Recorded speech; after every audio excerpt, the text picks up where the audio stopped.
서로 인사하겠습니다. 사랑합니다. 축복합니다.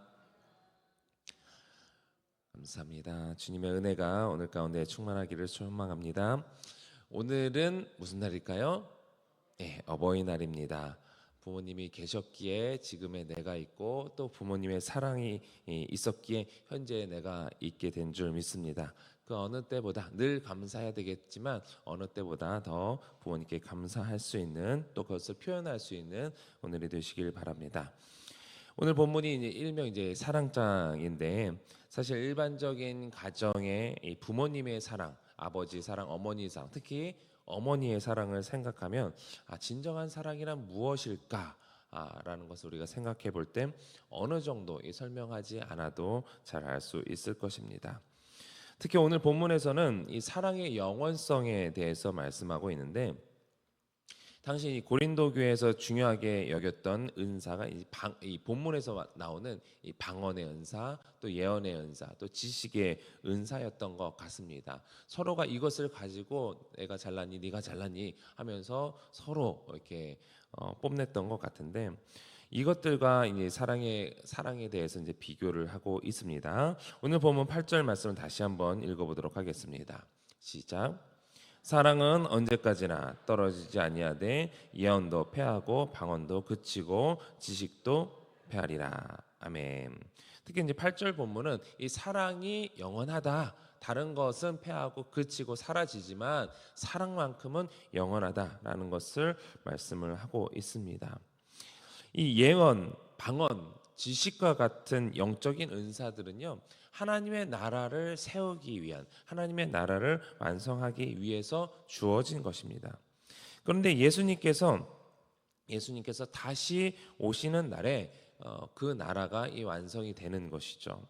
그렇다라고 한다면 그 나라를 세우는 일을 위해 주어진 은사들은 더 이상 이제 필요 없어지는 것입니다. 그 나라가 있기까지 필요한 것이지 그 나라가 이제 완성이 될 때는 더 이상 이제 필요 없어지는 것입니다. 이 복음의 메시지를 확실하게 하기 위해서 하나님께서 행하셨던 일, 또 미래에 행하실 일들을 전하는 이 예언은 하나님의 나라가 완성된 이후에 불필요하죠. 또한 하나님 나라에서는 모든 사람이 동일한 언어로 말하게 될 것이기 때문에 바벨탑 이전에 에덴 동산에 있었던 또 그런 하나님의 은혜가 있을 것이기 때문에 방언도 필요 없고 그 방언을 통역하는 일도 당연히 필요 없어지겠죠. 그리고 하나님을 아는 지식, 하나님에 대한 지식, 우리가 이제 성경 말씀을 보고 또 성경에 이제 사실 성경은 하나님에 대해서 설명하는 부분만 우리가 알 수가 있습니다. 하나님에 대해서 설명한 부분만 알 수 있지 그 외에 대해서는 사실 우리가 하나님은 왜 이렇게 행하시지 하는 의문을 갖게 되는 경우들이 많이 있습니다. 근데 그것에 대해서 성경이 다 설명해 주지는 않아요. 하나님께서는 우리가 우리가 구원에 대해서 하나님에 대해서 알 수 있는 필요한 부분만 이 성경에 말씀하고 있는 것이기 때문에 우리가 하나님에 대해서 더 알고 싶은데 이 부분에 대해서 더 알고 싶은데 왜 이럴까 저럴까 하는 부분에 대해서 성경을 알려면 우리는 저것을 조합을 해서 이럴 것이다 추측을 할 뿐이지 그것이 하나님에 대해서 완벽한 설명이라 할 수 없습니다. 그래서 성경에 대한 연구가 시대를 거쳐서 계속되면서 하나님에 대해서 부분적으로 알아갈 뿐이지 완벽했던 적은 없습니다. 이 장님이 코끼리 다리를 이제 만지는 이제 비유 속담이 있죠. 코끼리 다리를 만지면 눈이 안 보이는 상태에서 기둥 같다. 코끼리는 기둥 같다라고 설명할 겁니다. 코끼리의 꼬리를 맞으면 밧줄 같을 것이다. 코를 만지면 말랑말랑한 이제 호수 같을 것이다라고 추측만 할 수 있지 전체적으로 코끼리가 어떻다라고 분명히 알 수가 없는 것처럼 이렇게 부분적인 지식도 결국 온전한 것이 올 때는 사라지는 것입니다. 이사야 11장 9절은 이렇게 말씀하고 있습니다. 내 거룩한 산 모든 곳에서 해됨도 없고 상함도 없을 것이니 이는 물이 바다를 덮음 같이 여호와를 아는 지식이 세상에 충만할 것이다. 우리의 눈이 열리고 코끼리 전체를 보게 되었을 때 우리가 코끼리는 어떻다, 어떤 모양이다라고 설명할 수 있는 것처럼 온전한 것이 올 때는 부분적으로 알던 것이 부분적으로 아는 것으로 우리가 아는 채 할 수 없다라는 것입니다. 오늘 본문 9절 10절을 이어서 읽어보도록 하겠습니다. 시작. 우리 부분적으로 알고 부분적으로 예언하니 온전한 부분적으로 하던 것이 패하리라. 계속해서 이 맥락의 말씀을 하고 있죠. 온전한 것은 이미 시작된 하나님의 나라가 온전히 성취된 때를 가리킵니다. 그때까지 우리는 부분적으로밖에 알 수가 없다라는 거예요. 그래서 바울은 이러한 상황을 어린아이와 또 장성한 사람으로 비유를 하는데 11절 말씀입니다. 시작. 내가 어렸을 때에는 말하는 것이 어린아이와 같고 깨닫는 것이 어린아이와 같고 생각하는 것이 어린아이와 같다가 장성한 사람이 되어서는 어린아이의 일을 버렸노라. 아멘.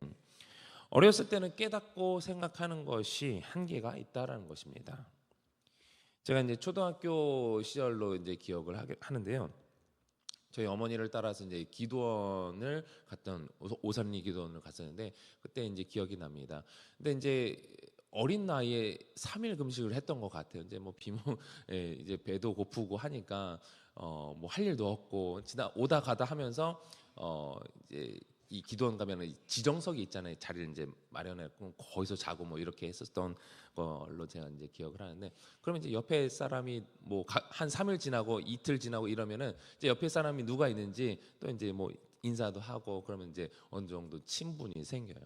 그러면은 아마 당시에 제가 그 옆에 있었던 그 형이 당시 한 20살 정도 되었던 사람을 이제 기억을 하는데 이제 예배 끝나고 밥은 안 먹고 이제 산책하면서 물 마시고 이러면서 오다 가다가 보면서 또 이제 만나면 또 얘기도 하고 이러지 않겠습니까? 그 형에게 제가 이제 뭐 없는 지식 있는 지식으로 이제 아는 척했던 기억이 나요. 그러면서 했던 말이 형 까치가 오면 반가운 손님이 온대.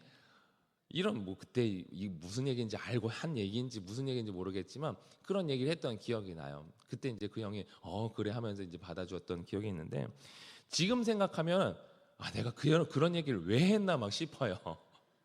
도대체 무슨 생각을 했는지 어렸을 때 기억 이제 유일하게 남아 있는 이제 그 당시 기억이 있는데, 무슨 의도로 했는지 뭘 얘기하고 싶었는지 그냥 잘난 체를 하고 내가 이런 거 알고 있다 잘난 체를 하고 싶었는지 지금 생각하면 그냥 그저 부끄럽습니다. 그러니까 지금에 와서 내가 그때 부끄럽다라고 생각하는 것이 제가 장성했다라는 증거죠. 이와 같이 우리가 지금 가지고 있는 지식, 남보다 뛰어나 보이는 예언과 또 방언과 같은 영적인 은사를 가지고 잘난 체 하는 것이 이런 어린아이와 같다라는 거예요. 12절은 이렇게 이어서 말합니다. 우리가 지금은 거울로 보는 것 같이 희미하나 그때는 얼굴과 얼굴을 대하여 볼 것이요 지금은 내가 부분적으로 하나 그때는 주께서 나를 아신 것 같이 내가 온전히 알리라. 당시의 거울은요, 오늘날의 이제 거울처럼 딱 봤을 때 여기에 기미가 있네, 잡티가 있네 하면서 이렇게 세세하게 볼 수 있는 거울이 아니라 뭐 구리나 청동과 같은 재질로 만들어졌다고 합니다. 그러니까 구리나 청동과 같은 금속을 아무리 반질반질하게 한다고 해도 얼굴 보면 형체만 보이지, 형체만 조금 보이지 기미나 잡티 이렇게 자세하게 볼 수 있나요? 없습니다. 그러니까 희미하게 보는 그 비유로 이제 얘기를 한 것인데, 우리가 지금은 그 어떤 것을 완벽하게 알 수 없다. 모든 것이 다 희미할 뿐이다. 부분적으로 알 뿐이다라는 것을 얘기를 하고 있습니다. 그러나 그때라는 것은 그날 계속해서 주님이 오시는 날, 주님이 오셨을 때에 완성되는 하나님의 나라, 그것을 얘기하는데, 그때가 되면은 주님을 얼굴과 얼굴로 대하는 것처럼 마주 대하면서 가까이 보면서 세세하게 솜털 하나까지 살펴볼 수 있을 정도로 완벽하게 알 수 있다라는 것입니다. 그리고 주님이 나를 아시는 것처럼 나에 대해서 완벽하게 다 잘 알고 계시지 않겠습니까? 그럼 주님이 아시는 것처럼 나 역시 주님을 알게 된다는 거예요. 주님의 마음이 어떠신지, 주님의 뜻이 무엇인지 완벽하게 알게 된다라고 말합니다. 그래서 바울은 이와 같이 결론을 내리는 거예요. 13절 말씀 시작. 그런즉 믿음, 소망, 사랑 이 세 가지는 항상 있을 것인데 그 중에 제일은 사랑이라. 우리가 너무나도 잘 아는 말씀이죠. 또 믿지 않는 신앙이 없는 사람들도 이 부분만, 이 말씀만은 잘 알고 있습니다. 이 미래에 대한 소망을 확신한 것이 믿음입니다. 성도의 믿음과 소망은 이 구원과 하나님 나라의 완성에 대한 것입니다. 하나님 나라가 올 것이다. 주님이 다시 오실 때 하나님 나라가 완성될 것이야 라는 그 소망을 믿는 거예요. 그렇기 때문에 이 믿음과 소망은 주님이 다시 오실 때까지 우리는 분명히 갖고 있어야 됩니다. 그렇지만 그리스도의 재림으로, 예수님이 다시 오심으로 하나님의 나라가 완성된다면 이미 이루어진 거잖아요. 하나님 나라는 이미 그 시점에서는 이미 이루어진 것이기 때문에 그때 가서 우리가 소망할 필요가 없는 것이죠. 그것을 믿을 필요가 없는 것이죠. 주어졌기 때문에, 이미 내가 눈앞에 보고 있기 때문에 그것을 소망할 필요도, 그것을 믿을 필요도 없는 것입니다. 그래서 이 믿음과 이 소망을 현재의 이 아직 오지 않은 그 나라를 우리가 소망을 할 때에는 그 믿음과 소망을 더욱더 굳건하게 할 필요가 있습니다. 그것을 굳건하게 해주는 것이 예언과 방언과 같은 은사의 역할인 것입니다. 그러나 믿음과 소망은 하나님의 나라에 들어가기까지 필요한 것이지만 사랑은 영원한 하나님의 속성이죠. 영원한 하나님의 속성으로서 성도가 하나님과 공유해야 할 성품입니다. 영원한 하나님 나라에서 영원히 존재하는 것이 바로 이 사랑이에요. 그래서 가장 우선순위에 있어야 되고 그 중에 가장 제일이라고 말하는 것이 이 사랑인 것입니다. 바울은요, 이 고린도 교인들이 영원한 이 사랑을 추구하지 않고 그것보다 더 영원히 있어야 할 것을, 영원히 있어야 할 이 사랑을 훼손시키면서 성도 간의 사랑보다 다른 것을 더 우선하는 믿음, 방언과 같은 예언과 같은 이 사랑을 더 우선하면서, 야, 너 그거 없어?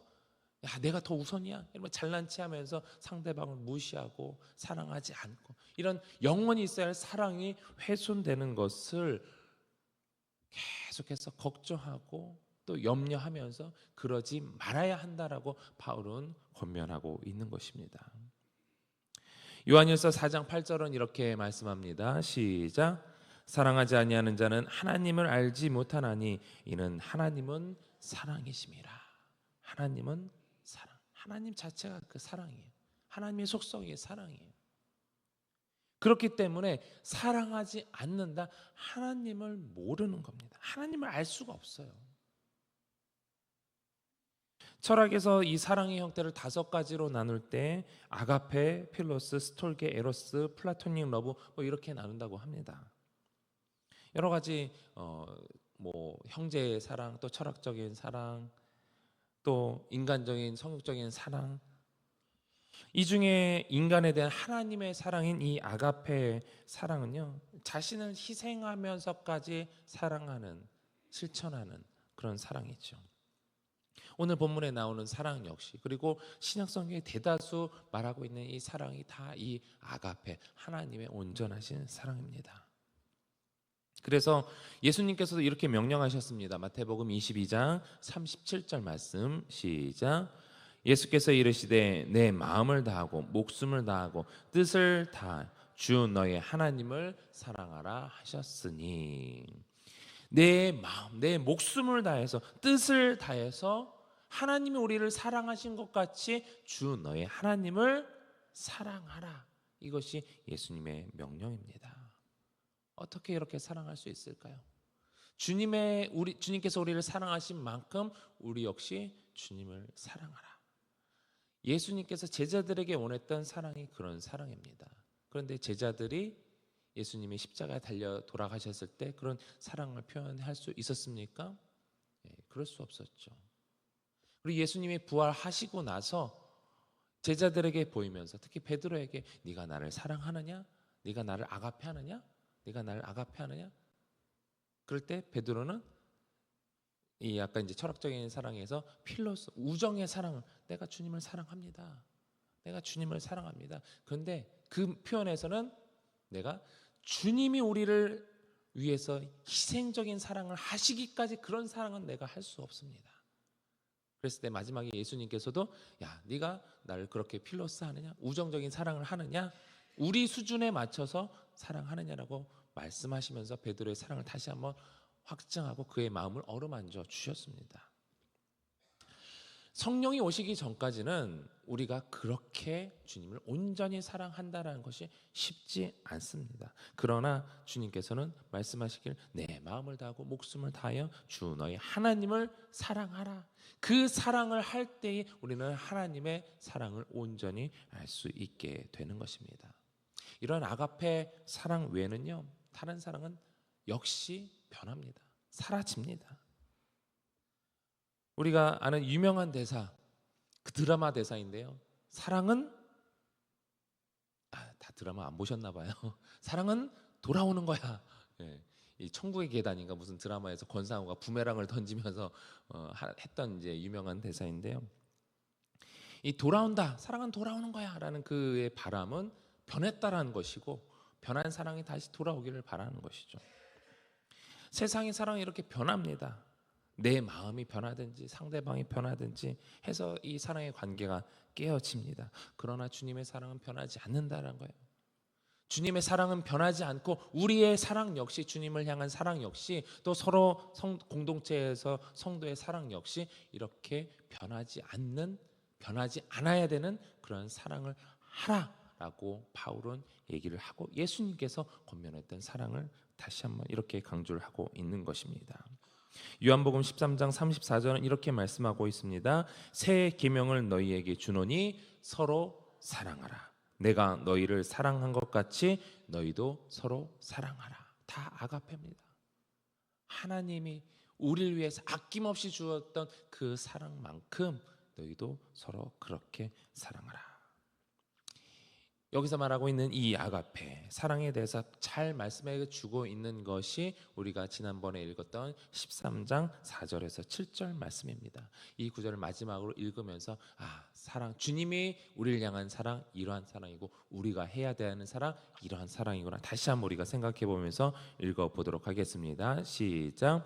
사랑은 오래 참고, 사랑은 온유하며, 시기하지 아니하며, 사랑은 자랑하지 아니하며, 교만하지 아니하며, 무례 행하지 아니하며, 자기의 유익을 구하지 아니하며, 성내지 아니하며, 악한 것을 생각하지 아니하며, 불의를 기뻐하지 아니하며, 진리와 함께 기뻐하고, 모든 것을 참으며, 모든 것을 믿으며, 모든 것을 바라며, 모든 것을 견디느니라. 아멘. 주님께서 이렇게 우리를 사랑하셨습니다. 그리고 말씀하시기를 너희도 이같이 사랑하라. 이러한 사랑으로 주님 다시 오실 때까지 하나님을 사랑하며 또 성도를 사랑하며 하나님을 알아갈 수 있는 여러분들이 되시길 바랍니다.